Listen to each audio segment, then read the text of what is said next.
un año. Porque recordemos que un denario era el sueldo básico de un obrero por un día de trabajo.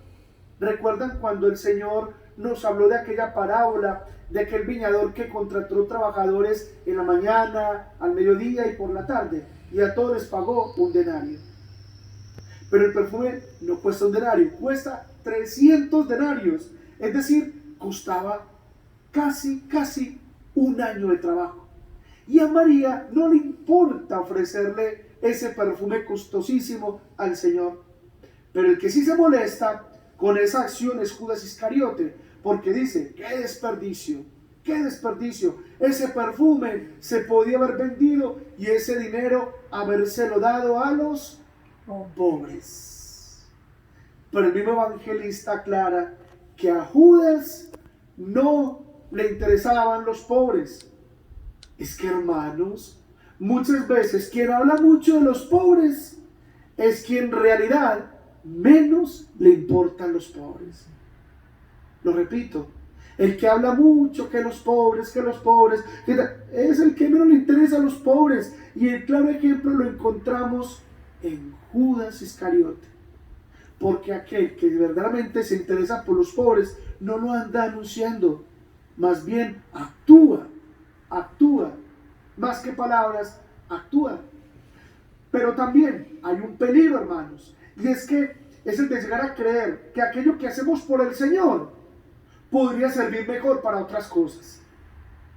Ahora bien, tanto Judas Iscariote como esta María eran discípulos del Señor, y son dos maneras muy distintas de relacionarnos con Jesús. Pensemos a quién nos parecemos más. Tenemos el ejemplo de María. En María vemos un corazón grande que le ofrece a Jesús lo mejor que tiene. María tiene un corazón generoso, desprendido. Judas, por el contrario, tiene un corazón mezquino, que no solo no hace nada por el Señor, sino que critica a quien sí lo hace. Ay, les cuento, hermanos, 20 siglos después sigue existiendo el síndrome de Judas Iscariote. ¿Ustedes saben cuál es el síndrome de Judas Iscariote? Miren, antes de decirles cuál es el síndrome de Judas Iscariote, les recuerdo lo que Judas dijo en este evangelio. ¿Por qué no se vendió este frasco de perfume en 300 denarios para dárselo a los pobres? Ahora bien, el síndrome de Judas Iscariote es este. ¿Y por qué la iglesia no vende todos sus bienes para dárselo a los pobres? ¿Por qué el Vaticano no vende sus bienes para dárselo a los pobres? ¿No les parece estas frases muy idénticas a las que dijo Judas Iscariote? ¡Claro! Y ojo que el Señor dijo que Judas lo decía no porque le interesaran los pobres, sino porque era ladrón.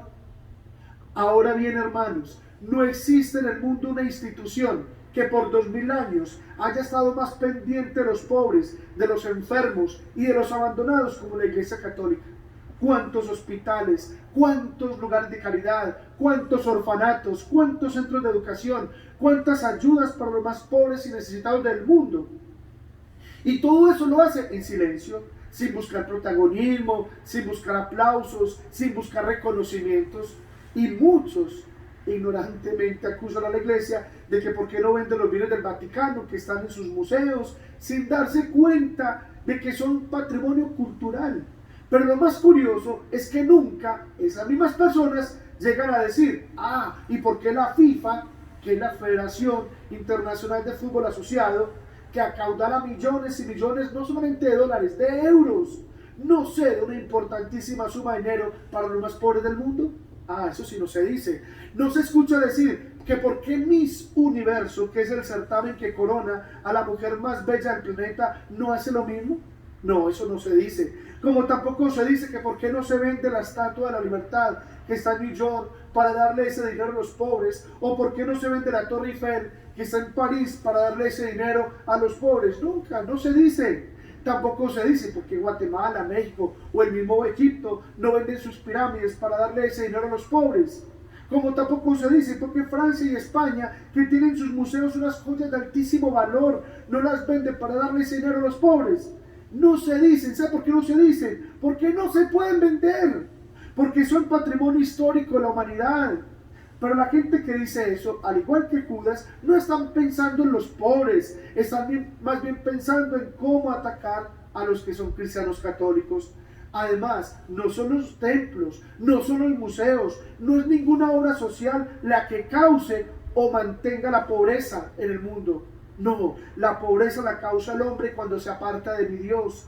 Porque cuando el hombre le da la espalda a Dios, le da la espalda a su hermano. Y cuando le da la espalda a su hermano, pues simplemente piensa en acaudalar, en acumular egoístamente bienes para sí. Y miren, la ambición es un costal que no tiene fondo. Siempre se quiere más y más y más. Y no se sacia. Se tiene mucho y se quiere saciar más. Y claro, cuando el hombre se aparta de Dios, se llena de esa avaricia, se llena de ese egoísmo. Y todo eso lo enloquece a tal punto de volverse ciego e insensible para ver a su hermano que le falta un mendrugo de pan. A esas personas que tanto critican a la iglesia, habría que preguntarles, muy bien, ¿y qué venden ellos? ¿Qué donan ellos? ¿Qué renuncian ellos para ayudar a los pobres que pueden tener cerca de su casa?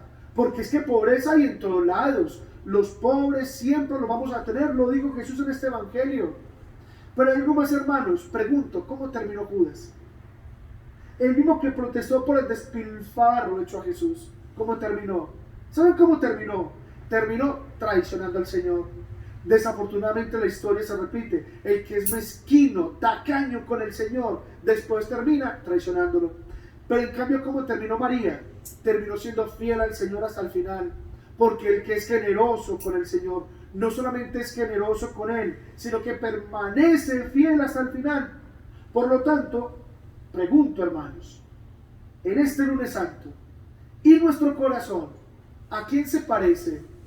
¿Se parece al corazón de Judas o se parece al corazón de esta María? Amén.